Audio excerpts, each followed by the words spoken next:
We hope you've been following along on the podcast and on our website, valhallagames.net. If you haven't, go there and have a look, and you can listen to our two-part podcast special on the Battle for Primosole Bridge in Sicily in 1943. So, this is our board for the battle. I really hope you enjoy it. What we've got here is we have the Primosole Bridge itself. North is in the direction that the arrow indicates here, so north in the direction of Catania, that way. So what we have here is we have the Highway 114 travelling north to south across the bridge. What we've also got here again is the Casa di Stefano. So the farm here. We've got the two buildings. Again, hardcover. We've got hardcover for the walls. We've got hedges there providing soft cover. Got a hayfield here. That will be no obstacle to movement, -1 or soft cover to fire. Across the other side of the river, we have the sunken road. Because it's going to be true line of sight, you can see the ground actually falls away as it did in the real thing. So you got cover from fire and observation there. This hedge here represents the cactus hedge, which is flanking either side of the sunken road. We have here a young fruit tree plantation, some older trees at the back, and we've got a mature olive plantation there as well, which provided most of the green belt around this area north of the river. Over here we've got vineyards, and then we've got the bank running down into the river. So the river itself, so it's difficult ground. It's impassable for vehicles due to the fact it's got a muddy bottom. Infantry can actually move through it, and so 6-inch move, and you can charge or run, but it's only a 9-inch move. And of course, if you're moving into or out of that across the line of the riverbank, then you're considered to have crossed a linear obstacle. So therefore, the assault move will have to take that in, or close quarters has to take that into account. Over here, we have got the track, and where it meets the Highway 114 at Dead Horse Corner. In the distance, what we have, and remember that the Johnny features are south of here, so we've got quite open land here, arable farmed land, and in this case it goes into fields that have been harvested, haystacks there, and that's the type of haystacks that the German Fallschirmjagers had set on fire for the beacons the day before. In the area around the bridge as well, what we've got is we have some craters from some indirect fire from earlier in the battle, and we have wreckage of the pillboxes of breeder machine gun positions which surround the bridge. Again, these were intact at the start of the battle, however, as we go into this battle itself, it's now the next day, and the pillbox themselves have become destroyed through the Fallschirmjagers' initial attacks. So that brings us up to the scenario itself, and we'll talk a bit more about that in our armies as we go on.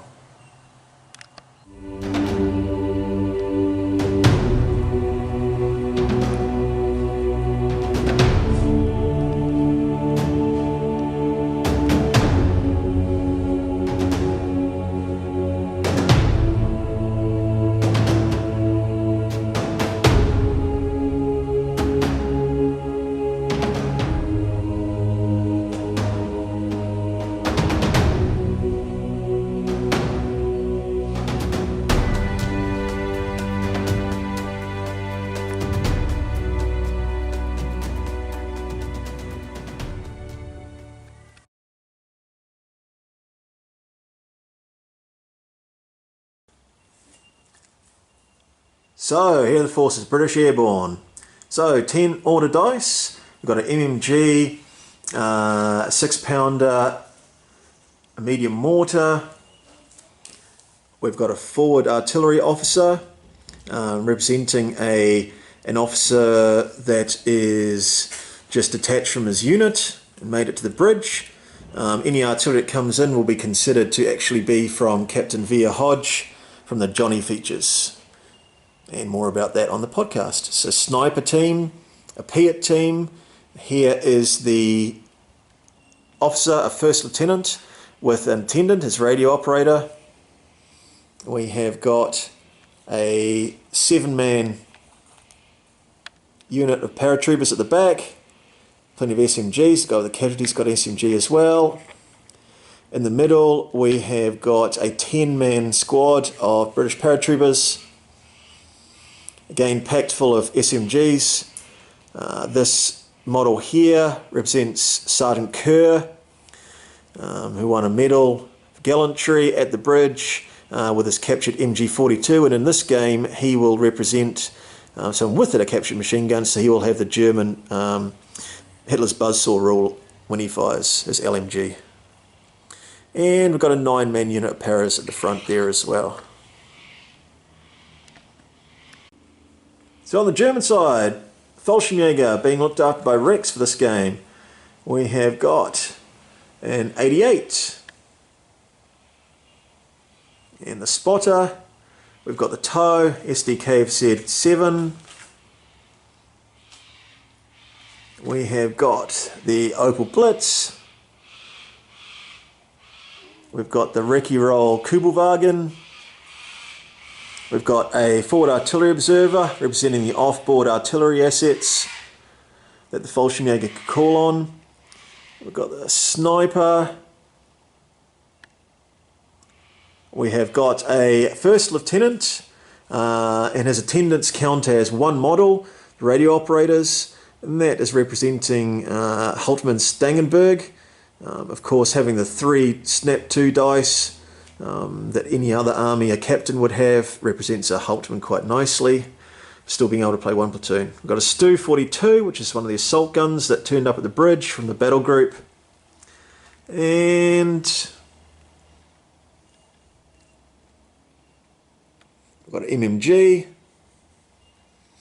We've got a 5-man green Fallschirmjager squad, representing the cooks and chefs, etc. that Stangenberg grabbed from divisional headquarters and brought to the bridge. We have got a 10-man Fallschirmjager squad with LMG, packed full of SMGs as well. We've got a slightly smaller Fallschirmjager squad, and again one more. And Rex will be pleased to know that all infantry units in his army for this game will be stubborn, just like the entire infantry and artillery on the British Airborne side will be stubborn as well.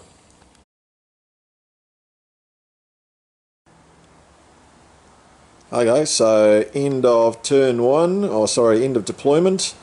So, what have we got here? 7-man squad of paras and the Piat team, and the first lieutenant, the sniper and the MMG.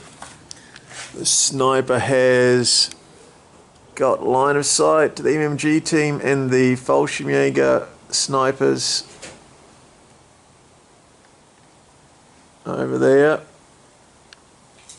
The MMG team is going to have to make some ground up though, get into a good fire position. So over here we've got the green Fallschirmjager in the vineyard. We've got the MMG team and the German Fallschirmjager sniper team in the mature olive grove there. Coming up the road, we've got the 10-man Fallschirmjager squad and the Captain Stangenberg. We've got the Stu 42. We have got the Luftwaffe forward artillery observer.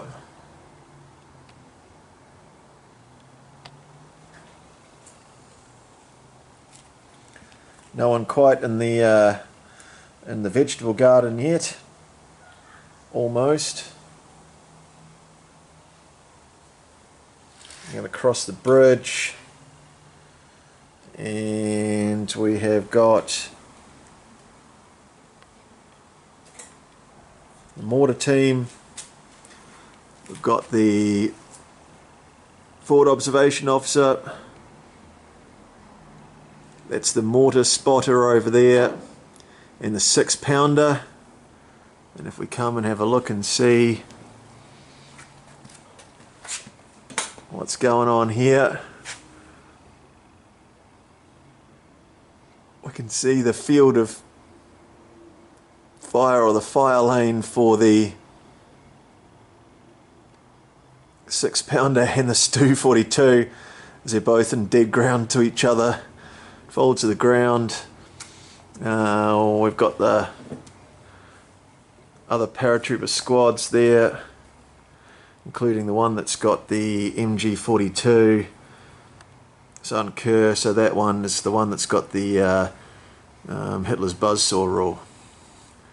Just looking back across again, across the river.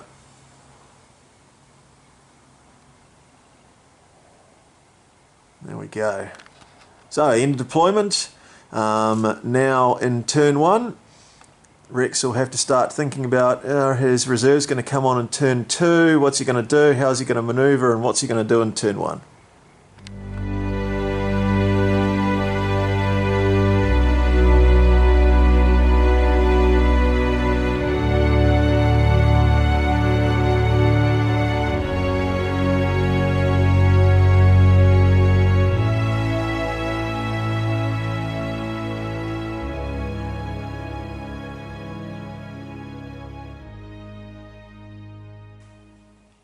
Alright, end of turn 1. So, what we had happen here was, right at the very start of the turn, the forward artillery observer for the Fallschirmjager put his marker for his barrage over here, the other side of the bridge, on that large squad there, or in the vicinity of that large squad there. We had the inexperienced squad went into ambush. Later on they got shot at by that same squad over there. And it could be a gutsy move. They might end up regretting it now when that artillery barrage comes in. Maybe they should have tried to run away. Back over this side of the bridge, the MMG team got shot at a couple of times. A sniper took a pin from the British parasniper here. That pin turned out to be really important, because later when he tried to do counter sniper fire, he foobarred and ended up shooting at the large squad here and putting a pin on that, because of vicinity of this squad here, which had run up from the riverbed into the vegetable garden and ended up at 12 inches. The Toon Commander, Captain Stangenberg, come running up there after he did a snap 2. The vehicle, the Stu 42, come driving up the road, basically provided some cover to Stangenberg himself. Must have used a tank telephone, because he ended up shooting at the anti-tank gun here. Missed, but due to the hard cover. However, the anti-tank gun itself returned fire and also missed. The mortar basically has fired at the MMG team here. Missed, so they'll be hitting on a 5 next turn. And to finish the turn off, the artillery observer called in his coordinates as that area there, which we zoom back out, and that could be tasty if it comes off too. So we'll open a turn 2. Let's wait and see.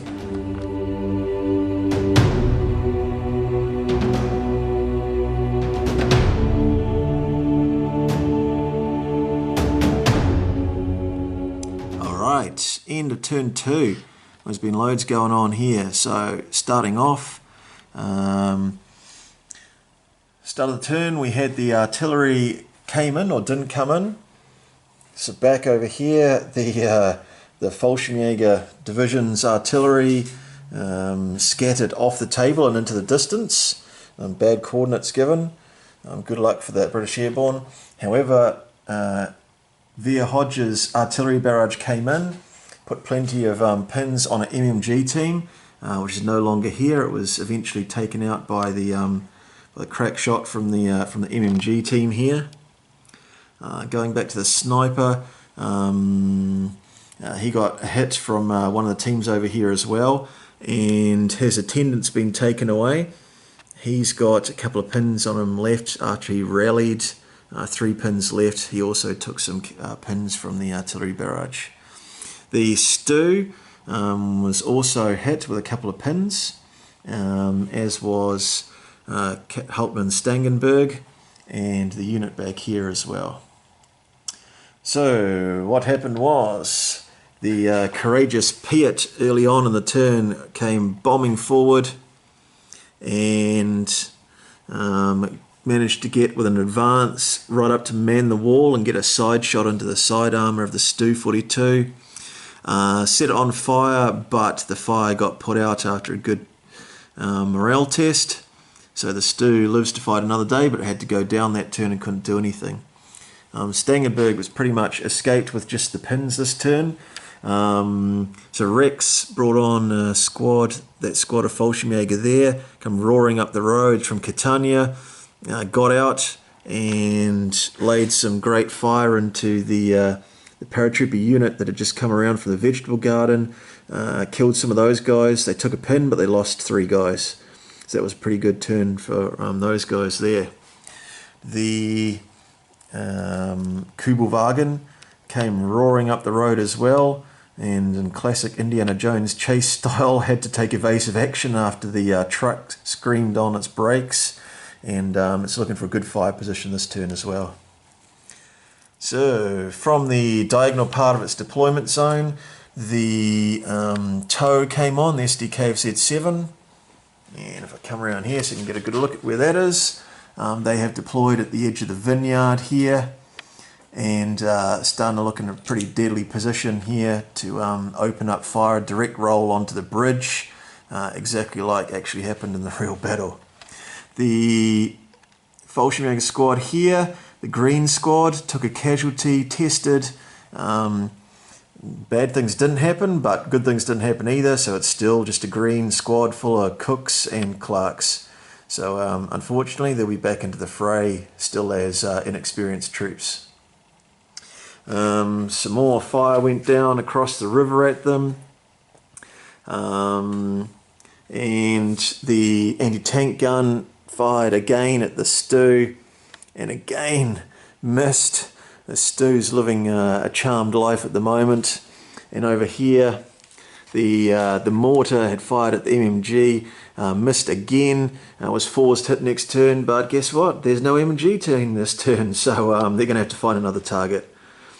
So it's a bit of a turning into a bit of a bloodfest now, and this end of the bridge is really hotly contested, which is going to be really important in this turn here. It's turn 3. Well, let's see what flankers do, because Rex has still got 1 unit and outflank. Be really interesting. Thanks guys, come back for the end of turn 3.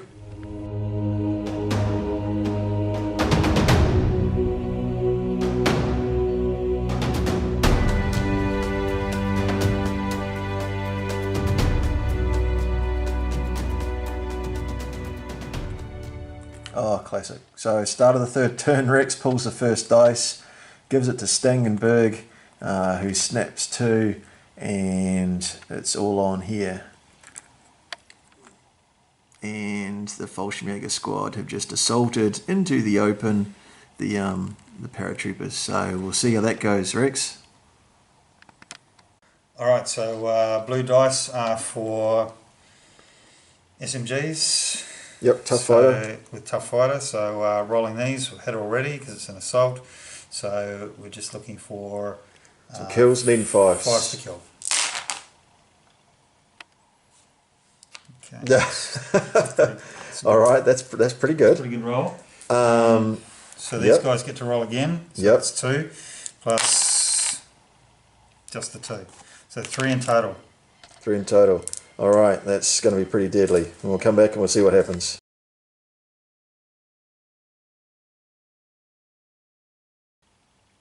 Hey, welcome back. So, end of turn 3. A lot happened in that turn. So, the Fallschirmjager squad did in fact get the first pull, as we saw earlier when Rex rolled, and he wiped out that unit of paratroopers that were there.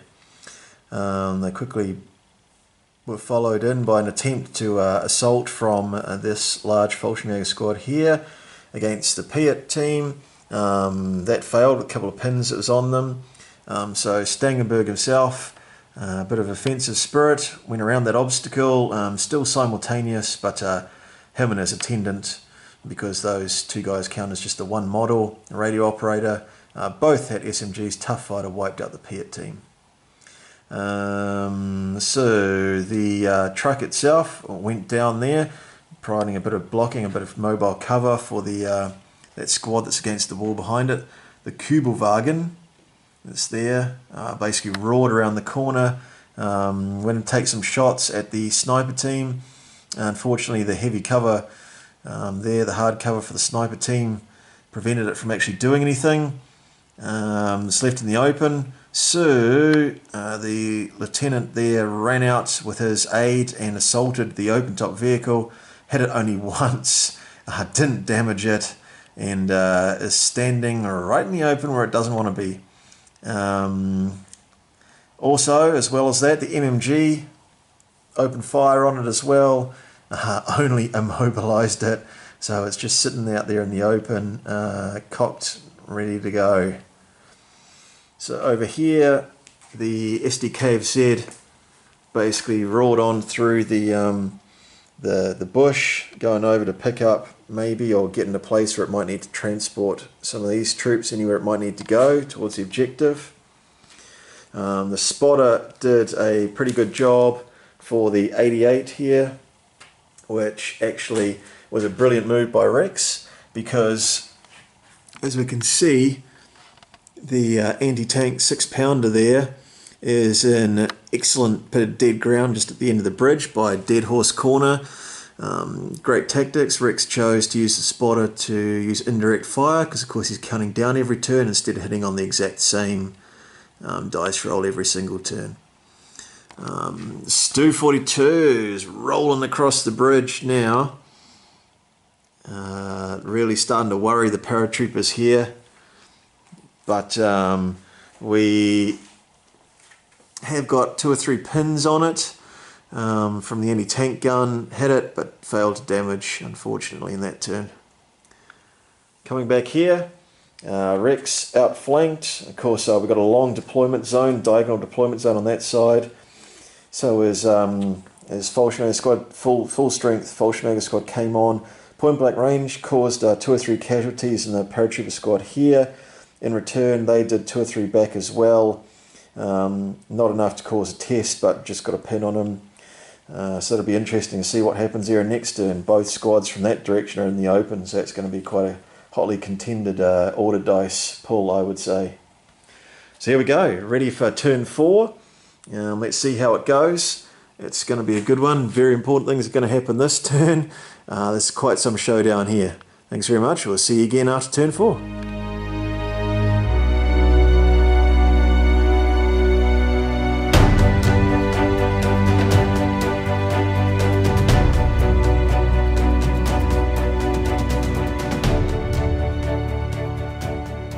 Hi guys, welcome back. End of turn 4. This is where the rubber meets the road. We've got loads going on here. First of all, the flanking Fallschirmjager unit assaulted. Because it was assaulting around the side of that cover, there was no cover, no obstacle, and Rex's Fallschirmjager wiped out a unit of paratroopers over there and consolidated into the hard cover. The unit of paras back here turned their sidearms, turned their weapons, and the captured MMG with Sergeant Douglas Kerr onto them. Killed 3 guys out of 4, not enough to make a test, just 1 pin on them. Over here, the gun, he and the 6-pounder tried to shoot the tank. The Stu 42, and missed completely. The mortar, again trying to zero in on range in on the 88 over here. Again missed, needing a 4 next turn. Back into the centre of the board. Rex is really catching a foothold here now. So what we've got is the Fallschirmjager wiped out the unit in the open and consolidated further towards the ruined pillbox here with the one guy manning the machine gun on it. Back in the riverbed, we've got the sniper team, too close to use a sniper scope. However, they turned their rifles onto and the pistol onto the Fallschirmjager and caused a pin. Hopefully, they might become important. The Kubelwagen is still immobilized here, of course. However, it's doing sterling work with its MMG in the background. The Fallschirmjager unit has moved up here. It's also quite close to the truck. You know, what's the plan going to be from Rex? Who knows? Looking in here, we've got the lieutenant, of course, proxying as Halton Stangenberg. He's quite close, uses orders on anyone sort of around him he can, and of course getting quite close to the bridge there themselves. We've got the sniper that rallied, got rid of all his pins. I'm sure that'll become useful. The SDKZ 7 in there just went down. We've still got the artillery observer over here sort of hanging back, trying not to just die needlessly, make his way through the war, because surely the war will be over by Christmas. Yeah, so that puts us in a great position here for the end of the game. So remember, the objectives here, represented by this end of the bridge, and at the far end of the bridge, this one here. So that tank can neither, that AFE can neither contest nor hold an objective. That was part of the scenario special rules. So currently I am holding the end of that bridge by the skin of my teeth as a British Paras, and the British Paras are holding that end. But both ends are in immediate jeopardy, just like pretty much how it was in the real battle. It's on a knife edge here as we go into turn 5. So join us back here in a minute, and we'll look forward to giving you a summary of how that went.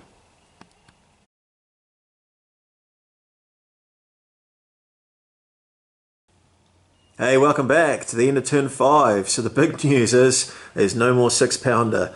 I got tank assaulted by the assault gun, ran straight over the top of it and turned it into scrap metal, and the crew had to flee and desperately trying to find a captured weapon somewhere that they can utilize. Over here, the Fallschirmjager squad failed its morale test and had to go down. We have a casualty here, so Sergeant Douglas Kerr, unfortunately manning the captured MG42, was sniped by the sniper up here. A fantastic shot from him, and that's the end of him. So only one guy left within 3 inches of the end of the bridge there now. The mortar, different stories. So they were a bit heroic. They have hit, finally ranged in on the 88 and caused 3 casualties and some pins as well. And over here we have got the crew, we've got a Fallschirmjager squad which is mounted up in the Opel Blitz, and they are getting ready to do some sort of tactical move. Not sure what Rex is going to do with them, but considering there's a infantry squad mounted up in a transport that can move pretty fast on a road, I know what I would do with them. The forward artillery observers come around here just in case something catastrophic happens and he needs to come and snatch the end objective off the bridge. So over here, Stangenberg moved up. He was heroic because his leadership actually pushed the Stu 42 forward and got them the impetus they needed on the morale check to get across the bridge, which is the tank assault move they did across there. So going back here, what we've got is, and the other bit of big news is the Fallschirmjager squad assaulted and hacked to bits the poor last defender of the ruined bunker at the northern end of the bridge. So now the end of turn 5, Fallschirmjager hold one objective, British paratroopers hold the other objective. So hope you enjoyed that. Let's join us back for turn 6, possibly the last turn. We'll see how it goes.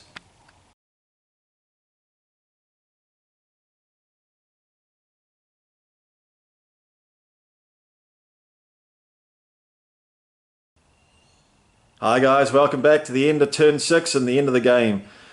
So, fantastic result, a win for Rex. His Fallschirmjager and attachments have held both ends of the bridge for a total victory. The British Airborne are now slipping away under cover of fire from their comrades and various other fire positions back to the Johnny positions to meet up with 2nd Parachute Battalion and the long-awaited and overdue arrival of the Royal Tank Regiment and Durham Light Infantry.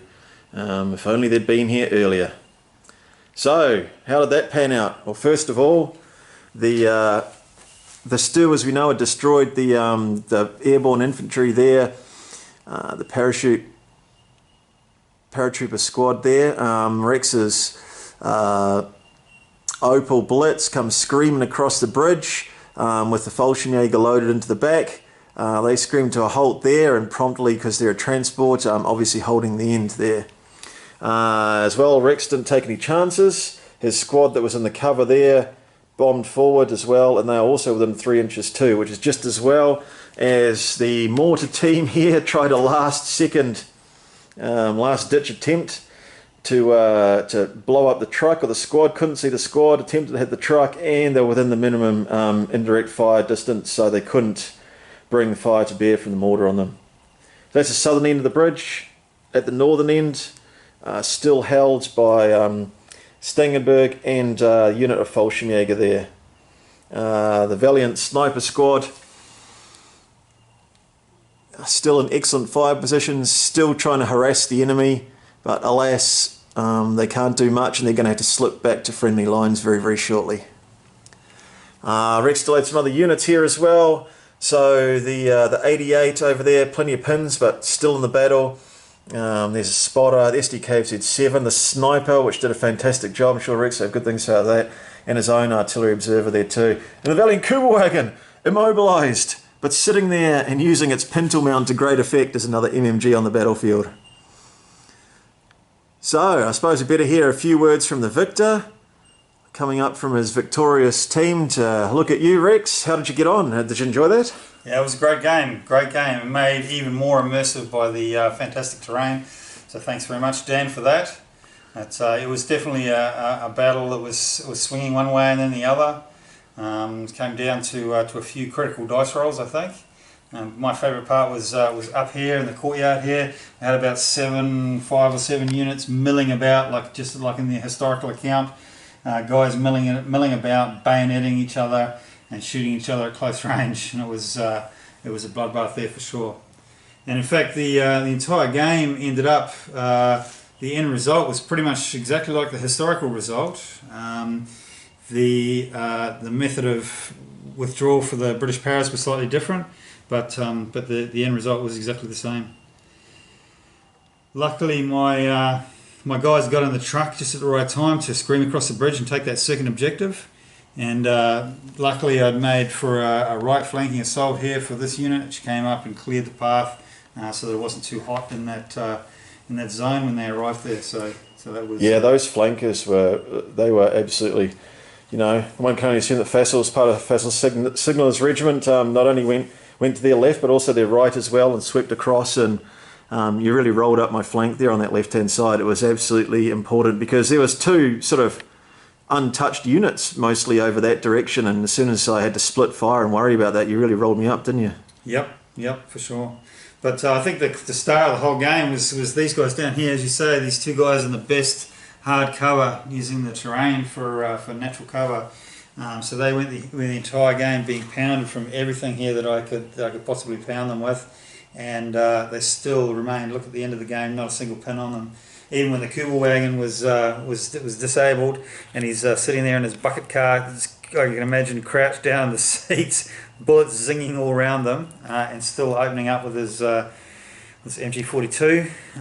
They still managed to survive the entire game. So I think they should be the guys to get the medals at the end of this game for sure. Yeah, for sure. A cross of iron for them. All right. Well, one last look at the battlefield. We really hope you enjoyed it. If you haven't already stumbled across this on YouTube and you haven't listened to our podcast or seen our blogs, go to www.valhallagames.net.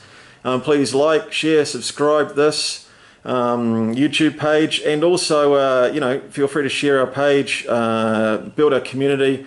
And we really hope that this has shown you how you can get the germination of an idea to build an army, then the battlefield, and then set the scene for your own historically based battle that's also fun, and put it into whatever sort of World War II game or whatever, you know, context you see fit. You could play this with anything. We've chosen to play it bolt action because we really enjoy that. And we really hope you've enjoyed the game as much as we have putting it on.